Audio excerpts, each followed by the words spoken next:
بسم اللہ الرحمن الرحیم۔ اللہ کے نام سے جو رحمان و رحیم ہے۔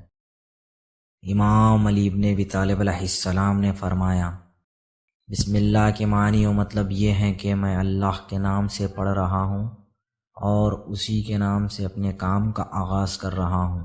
اور حبیب خدا نبی کریم نے فرمایا تھا، گر امر کام بزرگی جس میں اللہ کا نام نہ لیا جائے وہ ابتر ادھورا ہے، نامکمل ہے۔ اور فرمایا، جو کام بسم اللہ سے شروع کیا جائے خدا اس میں برکت عنایت فرماتا ہے۔ ایک شخص نے نبی کریم سے سوال کیا تھا کہ کیا شیطان انسان کے ساتھ کھانا کھاتا ہے؟